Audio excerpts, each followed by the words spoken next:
Alrighty, good afternoon everyone. So today we're going to start the case clearancing for the new ring gear side, center diff side.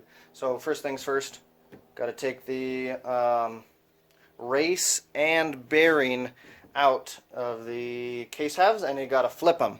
So this is following the DIY 5 speeds video that Subaru Gear has put together. I don't know why we keep the races and flip them to the other side, but I'm not going to question it, and we're just going to do it. So let's get to it. Okay, so the first thing you want to do is take this little retainer out. Undo that. It's just a little 14mm bolt.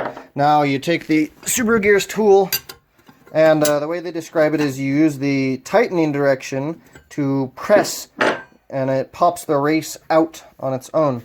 So we'll see how that goes, and I don't think I'll be able to set up a camera to watch specifically, but if there's any difficulties I encounter, I'll do my best to film it and show you. So we got to do that for both sides. Switch the races and the bearings. Both sides need to switch. Alright, let's get to it. Alright, so I ran into a problem. This guy can only thread in so much, and the race is still in. So if we flip this guy over and take a look, you can see it was pushing out. I didn't record, how deep it was in there, but it was definitely pushing out. It's just not quite enough. So the way I see it is there's two potential paths you could take. You could go try to find a giant friggin' washer that'll set in there and, press it in again. However, given that I am intending upon saving the rear housing as is and building a new cover plate, I found the perfect tool. Now, I don't think I would recommend this if you plan on TIG welding this in, but take a look at that. You can't ask for a better tool, in my opinion. So we're going to very gently push that race out. Oh my goodness. Well, there it went. I thought that was going to take some force. Alright, well, if this is all you got, can't find something better, this is probably a fair option. Alright, it's just got oil on it, I think. I mean, that was that was not even the weight of the hammer, that was just tapping it. So anyway, there that went. There's your little trick. Use that. Okay, so now we got to get that one with all that crap in the way.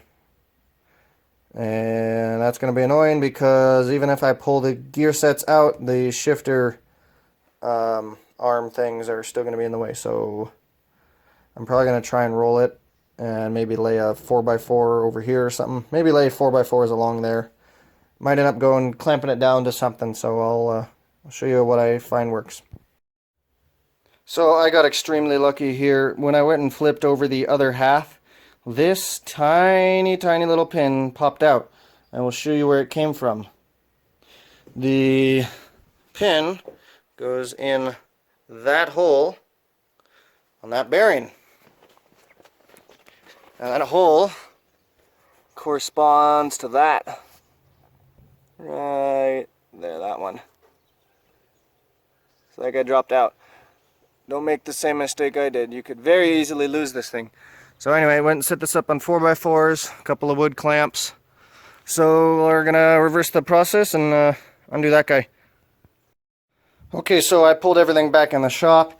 Now this guy was a totally different story. It didn't take but a quarter or an eighth of a turn of the adjuster, and that thing just dropped straight out. So I don't know why this one was so much more difficult. So I figured, why press the seal out when you can just reverse these? I'll confirm with Subaru Gears that that was the right choice. So I went also and I removed the O-ring as was described in the 5-speed video, and I'm going to turn this guy till that seal just barely disappears. Oh man, I haven't even been showing this. I'm sorry. So there's that O-ring seal. So you crank it in, crank it in, crank it in. until that guy just barely disappears. Now, you need to lock it per the 5-speed video, the 5-speed instructional. Yep. There we go. And now we're going to start the clearancing, but I can only assume that the race needs to be put back in so that you have a place to set this guy, right? Because you got to be able to check. So, okay, per the instructions on the 5-speed video, we use the impactor and we undo all of those bolts and we take the ring gear out. Now, we will need to set the clearance so that this guy can clear all the flanges. Now, the reason we set this guy to where that O-ring disappears is so that we have the maximum adjustment range. We don't want to start making adjustments, cranking this guy in or out. Wait a minute, why? I'm not understanding why we crank it all the way in, because if the thing needs to come that way, it's gonna impinge a little bit more. I'm not sure why they described that on the 5-speed video. I'll have to think about that. But anyway, for the time being, we're going to follow the instructions on the 5-speed video.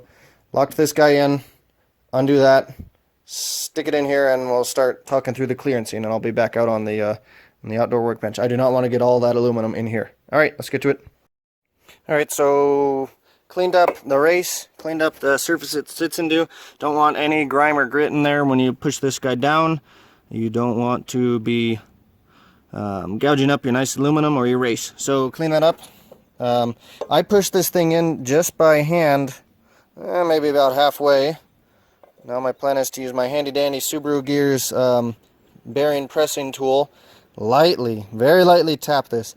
If you're like a bearing expert and this is wrong, please comment, tell me that I'm not on the right track, and we can tell the viewers how to do this right. But to me, this is the way that makes the most sense. So I'm going to lightly tap this guy in, and I'm gonna, when you're gonna do something like this, you gotta keep checking all four sides, 4 quadrants, and make sure you're staying square and level on this thing. You don't want to drive it into the aluminum. So let's tap this home, and then begin the clearance process.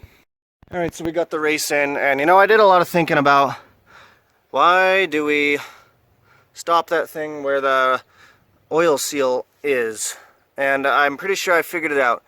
So when you crank this in, it pushes the pinion or the ring gear that way, and when you loosen it, it drops down. Now, I think the intent is there should be a factory adjustment range, right? And they wouldn't put the seal outside of the embossment here, so they wouldn't put the seal outside the adjustment range. So I think Subaru Gears should be dead on with what they were describing, is you should stop it right here, because you probably never want to come any lower than that. I think that's the intent. So that makes sense. So I'm guessing we should only go up from here. Okay, so we got the ring gear off, bolts out, and just like in the 5-speed video, the only item in the way is this guy right now. So we'll start with that. Grind it away, and then we'll look at the other stuff.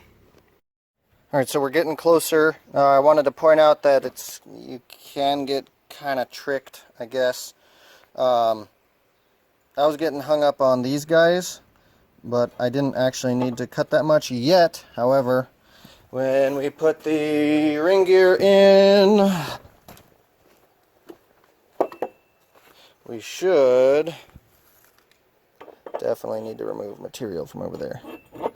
Yeah, that stuff's gonna have to go. So don't get too freaked out if you think you cut too much, because you're probably gonna have to cut the same anyway later. Let me set this down.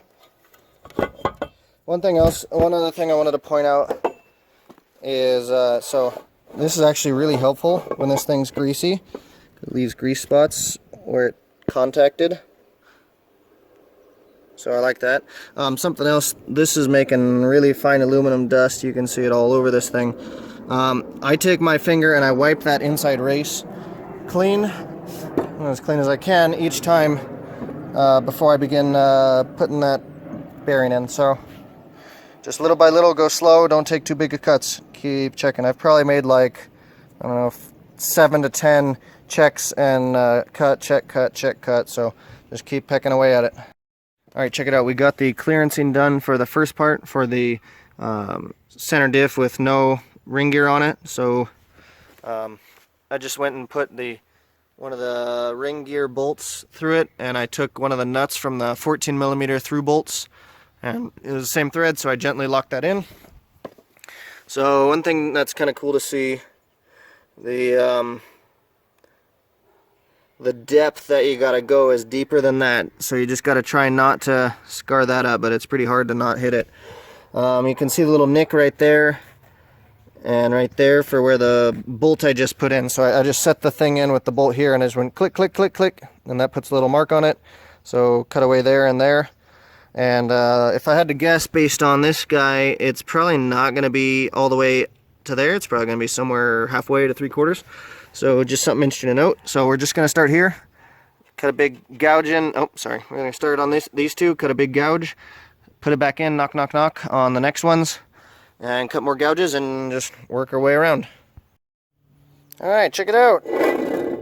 It spins. Alright, so the next step, take that bolt out, put the ring gear on, and start doing the same thing, setting it down. It's wider than the flange here, so it's going to take some clearance. But yeah, it's ugly. But set that down. Hang on. It's ugly, but it's all cut. So the real test is going to be going and getting these big bearings on the limited slip diff and checking it all. But we should be pretty close.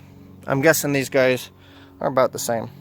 So I'll put the ring gear on, start the clearancing again, and go from there. Alright, so it's getting dark, but I think the clearancing job is done. I'm doing some close-ups here so you can see where I ended up. So, there's a couple things I noticed. Right along there, there's a uniform shiny spot. So I flipped the ring and pinion, or sorry, the ring gear diff housing upside down, and sure enough, all the webs have been rubbing. So that's probably a consequence of being too far down.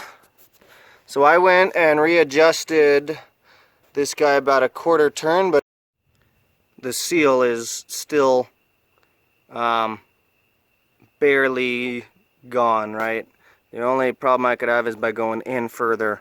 So anyway, okay, I sent it up just a tiny bit, and now this thing spins super free. So one problem that I noticed is the first time I did this, I had a bolt that, a bolt that was pointed that way, whereas when I have a bolt pointed out, this guy sticks out just a tiny bit further. So I had to clearance some more down there.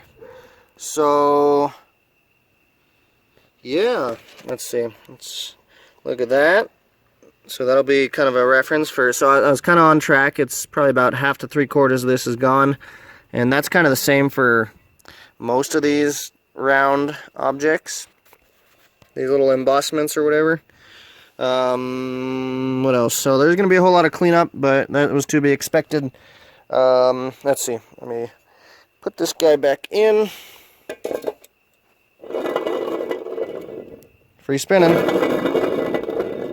So one thing I did to help here is I put a tiny bit of side load against the thing, not like to click it all the way, but just enough to where trying to kind of simulate what this thing would do under load. So I pushed that way did a full rotation, pushed the other way, full rotation, pushed that way, right? So I tried to cover my bases. So this is the non-reversed ring, and this is the not not lock-in differential. So I need to get these bearings off and put them on the new diff, and then put the new ring on the new diff and double check all of this. I just eyeballed these two rings, the old ring and the new reversed ring side by side, and they looked about the same, so I kind of assumed I was in the ballpark by using this. I wanted to get this stuff as dirty as I could instead of getting the new stuff dirty.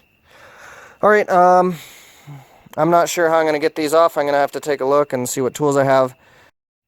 Alright, so it's the end of the day for the case clearancing video, and I was going to put the shifter cover plate back on, keep it all nice and clean. Found a problem. There's a tiny little pin here. This guy can back out on its own. What this pin does is that sets the height of this guy. So if this pin backs out, this guy will sink down to the bottom, and it'll be just barely any clearance there. And this little stepper thing won't really allow the spring to sit where it needs to be. It'll actually be impinging right there. So if you see this guy out, you need to pull this up and push this pin in. So just lightly tap while you're pulling that up, and it'll find its home. That's it.